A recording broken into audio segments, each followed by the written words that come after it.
गांव के किनारे बसा एक छोटा सा घर। हर रोज सूरज की पहली किरण उस घर के आंगन को छूती और जैसे सारा माहौल एक नई ताजगी से भर जाता। उसी घर में रहती थी निशा, एक साधारण और समझदार महिला जो अपने कर्तव्यों को निभाने में कोई कसर नहीं छोड़ती। निशा की शादी हुए कुछ ही साल हुए थे।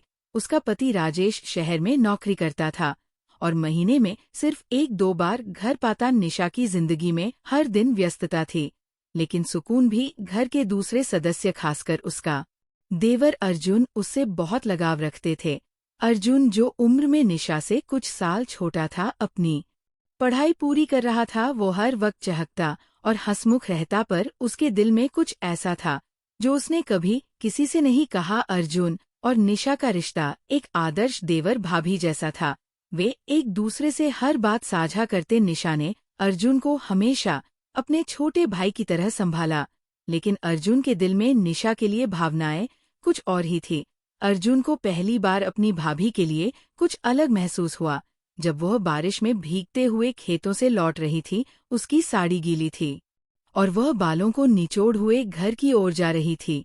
उस वक्त अर्जुन उसे देखकर बस मंत्रमुग्ध हो गया। उसके मन में सवाल उठा, ये क्या हो रहा है मुझे? उसने खुद को समझाने की कोशिश की, लेकिन भावनाएं काबू से बाहर थी। एक दिन राजेश का फोन आया कि वह इस बार छुट्टी पर नहीं आ पाएगा। निशा ने इसे सहजता से लिया, लेकिन अर्जुन ने देखा कि वह भीतर से उदास थी। उसने भाभी को खुश रखने की ठानी। वह छोटी छोटी बातों से उसे हंसाने की कोशिश करता, कभी खेतों से फूल लाकर देता तो कभी उसे चाय बनाकर परोस। निशा को अर्जुन की यह मासूमियत बहुत भाती, लेकिन उसे ये एहसास नहीं था कि अर्जुन की ये मासूमियत धीरे धीरे गहरे प्यार में बदल रही थी। अर्जुन अपने दिल की बात किसी से कह नहीं पाता। वो जानता था कि ये सही नहीं है, लेकिन उसकी भावनाएं उसे कचोट रहती। एक दिन उसने खुद को रोक नहीं पाया और अपने दोस्त रवि से अपनी भावनाओं का जिक्र किया। रवि ने उसे समझाया, अर्जुन,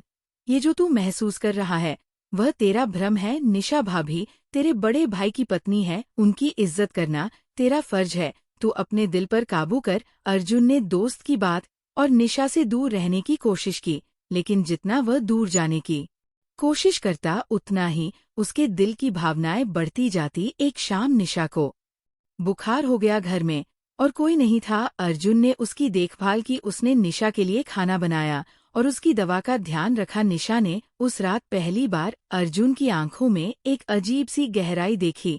वह समझ गई कि अर्जुन के मन में कुछ है। निशा ने सुबह होते ही उससे पूछा, अर्जुन, तुम मुझसे कुछ कहना चाहते हो? अर्जुन ने पहले इनकार किया, लेकिन फिर उसके सब्र का बांध टूट गया। उसने कहा, भाभी, मैं जानता हूँ कि ये गलत है, लेकिन मैं आपसे कुछ छुपा नहीं सकता। मैं आपसे प्यार करता हूँ। निशा ये सुनकर स्तब्ध रह गई। उसने अर्जुन को समझाया, अर्जुन, ये भावनाएं इंसान के बस में नहीं होती, लेकिन रिश्तों की मर्यादा रखना हमारा फर्ज है। मैं तुम्हारी भाभी हूँ और हमेशा रहूंगी। तुम्हारे ये जज्बात गलत नहीं है, लेकिन हमें इन्हें संभालना होगा। अर्जुन ने निशा की बात समझी। उसने अपने प्यार को दिल में ही दफन कर दिया और खुद को पढ़ाई में व्यस्त कर लिया। निशा ने उसे कभी ये एहसास नहीं होने दिया कि उसने कोई गलती की है। उसने हमेशा उसकी भावनाओं का सम्मान किया। वक्त बीतता गया। अर्जुन ने पढ़ाई पूरी की और एक दिन शहर चला गया। निशा के दिल में अर्जुन के लिए सम्मान और स्नेह हमेशा बना रहा, लेकिन उनका रिश्ता वही रहा जो होना चाहिए था।